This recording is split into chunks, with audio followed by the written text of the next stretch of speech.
الحمد لله وكفى وسلام على عباده الذين اصطفى أما بعد فأعوذ بالله من الشيطان الرجيم بسم الله الرحمن الرحيم الذين يأكلون الربا لا يقومون إلا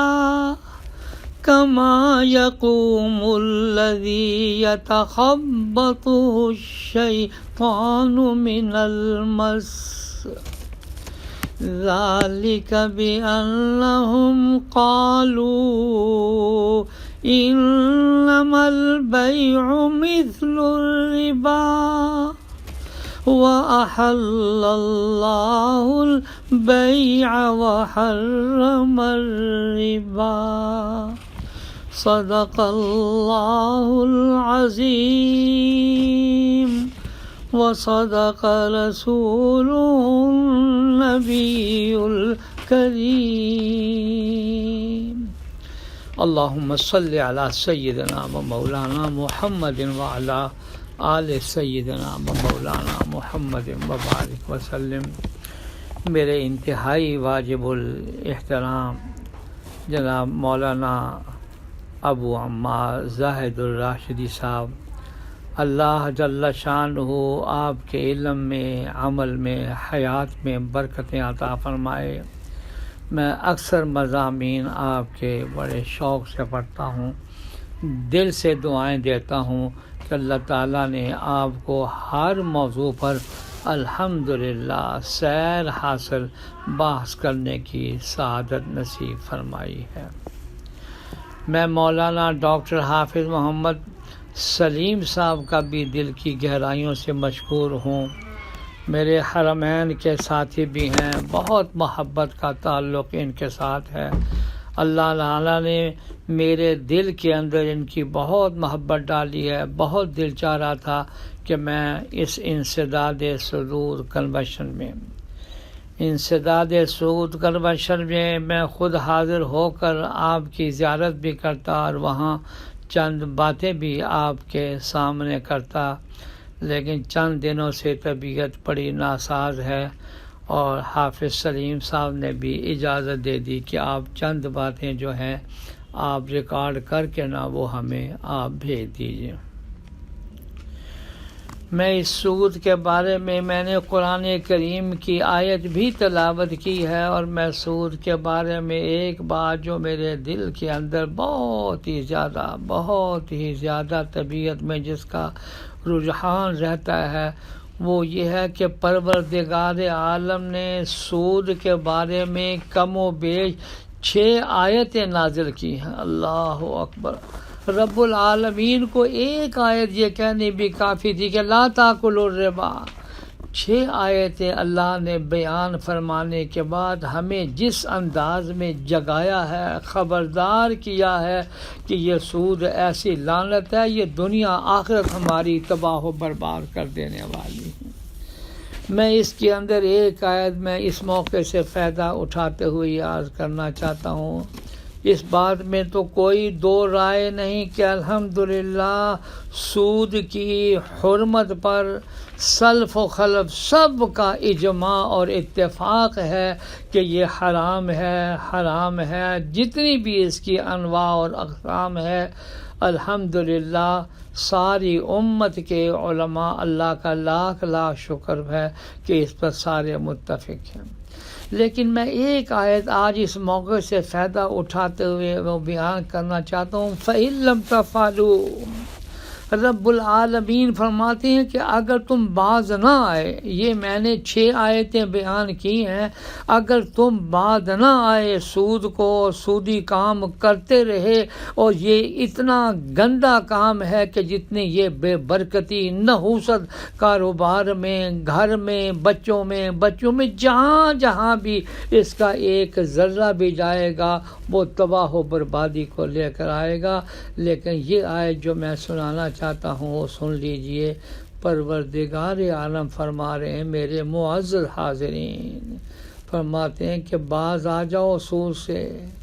نہیں باز آؤ گے تو پھر تمہاری جنگ ہے، اعلان جنگ ہے اللہ سے اور اس کے رسول سے، پھر فَأْذَنُوا بِحَرْبٍ مِّنَ اللَّهِ وَرَسُولِهِ، اعلان جنگ ہے۔ اب میں جو بات عرض کرنا چاہتا ہوں کہ جس وقت رب العالمین نے قرآن کریم میں یہ ارشاد فرمایا اور وَمَنْ أَصْدَقُ مِنَ اللَّهِ قِيلًا، قرآن میں اللہ سے بڑھ کر بھی کچھ سچا ہو سکتا ہے، تو میں نے اس سے جو ایک مسئلہ اور مفہوم مستنبط کیا وہ یہ ہے کہ اس جنگ کرنے والے کے لیے نا مجھے ڈر یہ لگ رہا ہے، جب اللہ سے جنگ ہے تو جنگ کے اندر بہتر سے بہتر چیز جو ہے وہ ایک دوسرے کی آدمی چھیننے کی کوشش کرتا ہے، تو رب العالمین کے ہاں سب سے قیمتی اور اچھی چیز ایک مسلمان کا ایمان ہے۔ ایمان اور کلمہ طیبہ سے بڑھ کر کوئی نعمت نہیں ہے۔ ایک روایت کا مفہوم ہے کہ اس نیلے آسمان کے نیچے زمین کی دھرتی پر سب سے بڑی نعمت وہ ایمان ہے۔ اس لیے آپ دیکھتے ہیں مسجدوں میں جگہ جگہ لکھا ہوا ہے افضل الذکر لا الہ الا اللہ محمد الرسول اللہ صلی اللہ علیہ وسلم۔ میرے ابا جی رحمۃ اللہ علیہ نے ہزارہا مرتبہ یہ فرمایا ہوگا، اکثر فرمایا کرتے تھے کسی طرح اپنے ایمان کو بچا کے قبر تک لے جاؤ، پھر موج ہی موج ہے، پھر موج ہی موج ہے۔ میں اپنے ان تمام بھائی بہنوں اور بیٹیوں کو اللہ کا واسطہ دے کر یہ عرض کرنا چاہتا ہوں کہ جو لوگ بھی سودی کاروبار میں پھنسے ہوئے ہیں، زندگی سے فائدہ اٹھاتے ہوئے جتنی جلدی ہو سکتے ہیں اس سے آدمی اپنے آپ کو ارادہ کر لے۔ اب میں آپ کو قرآن مجید کی چند آیتوں کا ترجمہ سناتا ہوں۔ اللہ اکبر، وہ سن لیجئے کہ رب العالمین فرماتے جو سود تم دیتے ہو تاکہ لوگوں کے اموال میں شامل ہو کر وہ بڑھ جائے، اللہ کے نزدیک وہ نہیں بڑھتا، اور جو زکوٰۃ تم اللہ کی خوشنودی حاصل کرنے کے ارادے سے دیتے ہو اسی کے دینے والے در حقیقت اپنا مال بڑھاتے ہیں۔ مجھے ایک حدیث یاد آئی کہ حضرت صلی اللہ علیہ وسلم نے فرمایا، میں اللہ کی قسم کھا کر کہتا ہوں کہ صدقہ دینے سے مال میں کبھی کمی نہیں ہوتی۔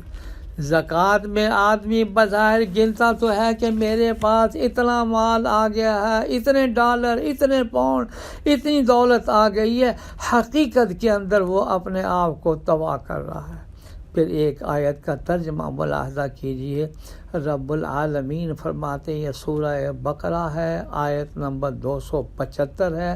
ترجمہ سن لیجئے، جو لوگ سود کھاتے ہیں ان کا حال اس شخص کا سا ہوتا ہے جسے شیطان نے چھو کر پاگل کر دیا ہو، باولا کر دیا ہو، اور اس حالت میں ان کے مبتلا ہونے کی وجہ یہ ہے کہ وہ کہتے ہیں تجارت بھی تو آخر سود ہی جیسی چیز ہے۔ اللہ اکبر، وہ یہ کہتے ہیں کہ سود جیسی چیز ہے، انما البیع مثل الربا، یہ بے سودا بھی سود کی طرح ہے، استغفر اللہ۔ حالانکہ اللہ نے تجارت کو حلال کیا ہے اور سود کو حرام، لہذا جس شخص کو اس کے رب کی طرف سے یہ نصیحت پہنچے اور آئندہ کے لیے وہ سود خوری سے باز رہ جائے تو جو کچھ وہ پہلے کھا چکا سو کھا چکا، اس کا معاملہ اللہ کے حوالے ہے، لیکن جو اس حکم کے بعد پھر اسی حرکت کا اعادہ کرے، دوبارہ کرے، تو وہ سمجھ لیں کہ وہ جہنم کی طرف جا رہا ہے۔ حضرات محترم، میری درخواست آپ سے ہے کہ اس بات کو پھر سن لے کہ رب العالمین فرماتے ہیں یمحق اللہ الربا ویربی الصدقہ، اللہ تعالیٰ سود کو مٹاتا ہے، صدقے کو بڑھاتا ہے، اور اللہ تعالیٰ کسی ناشکرے اور گناہگار سے محبت نہیں کرتا۔ میں ایمانداری سے عرض کرتا ہوں، میرے احباب میں، میرے ملنے والوں میں ارب پتی لوگ جو بہت بڑی بڑی سودی کاروبار میں پہلے شامل تھے، انہوں نے جب یہ آیات پڑھی اور ان سے بات چیت ہوئی تو انہوں نے اخبار میں ایک بہت بڑا اشتہار دے دیا، لوگوں ہم نے اللہ سے جنگ جو ہے وہ چھوڑ دی ہے۔ اللہ اکبر، یعنی ہم نے سودی کاروبار چھوڑ دیا ہے، اب ہمارے کاروبار میں ایک ذرہ بھی سود کا شامل نہیں ہے، اور میں بتلا نہیں سکتا ہوں کہ رب العالمین نے ان کے کاموں میں کتنی برکت عطا فرمائی ہے۔ یہ ایک دو نہیں، بڑی مثالیں میرے سامنے ہیں۔ آج میں پھر مبارکباد پیش کرتا ہوں عثمانیہ ٹرسٹ کے اندر ان حضرات کو، ڈاکٹر حافظ محمد سلیم صاحب کو اور پھر مولانا زاہد الراشدی صاحب کو بھی مبارکباد پیش کرتا ہوں، اور اصل کے اندر میں دل کی گہرائیوں سے میرے انتہائی محبوب، میرے بڑے بھائی جان مولانا عبدالرحمن اشرفی کے انتہائی محبوب مولانا ملک عبدالرؤف صاحب، جن سے اللہ نے زندگی میں بڑے بڑے کام لیے ہیں، بڑے بڑے کام لیے ہیں۔ آج یہ آسٹریلیا مسجد کی بہاریں بھی دیکھ لیں کہ اللہ جل شانہ ان سے کتنا کام لے رہا ہے۔ ان کی بھی صحت ٹھیک نہیں، میری بھی صحت ٹھیک نہیں، میں ان کو بھی بہت بہت مبارکباد پیش کرتا ہوں۔ اللہ تعالیٰ مولانا عبدالرؤف صاحب کو بھی، مجھے بھی، اور بہت سارے علماء بیمار ہیں، اللہ سب کو صحت عطا فرمائے۔ اور میں عرض کروں گا مولانا زاہد الراشدی صاحب سے کہ اس وائرس اور بلا میں کتنے بڑے بڑے علماء اللہ کے پاس پہنچ گئے ہیں، ہم گنے تو بڑا وقت لگ جائے گا۔ میری درخواست یہ ہوگی کہ ان تمام حضرات کے لیے دعا کریں کہ اللہ تعالیٰ ان کی مغفرت فرمائے، اور جو اس وائرس وباب کے اندر پھنسے ہوئے ہیں اللہ جی ان سے نجات عطا فرما، پوری انسانیت کو اے اللہ نجات عطا فرما۔ میری درخواست یہ ہوگی مولانا زاہد الراشدی صاحب سے بھی، اور میں نے دیکھا کہ مولانا تقی عثمانی صاحب کا بھی اور مفتی عبدالرحیم صاحب کا بھی اس وائرس کے بارے میں میسج آیا ہے۔ خلاصہ یہ ہے کہ ہمیں سبب کو سبب سمجھتے ہوئے احتیاط کرنی چاہیے، نگاہ مسبب الاسباب پر ہو۔ لہٰذا میری درخواست یہ اپنے تمام احباب سے کہ یہ احتیاطی تدابیر میں فاصلہ بھی کرنا، SOPs کا بھی اہتمام کرنا، اور اسی طرح جو ہے وہ منہ پر جو چھوٹا سا ایک ہم لگا لیتے ہیں اس کا بھی اہتمام کرے۔ میری دلی دعائیں آپ کے ساتھ ہیں، محتاج دعا ہوں۔ فضل الرحیم، خادم جامعہ اشرفیہ لاہور۔ السلام علیکم ورحمۃ اللہ وبرکاتہ۔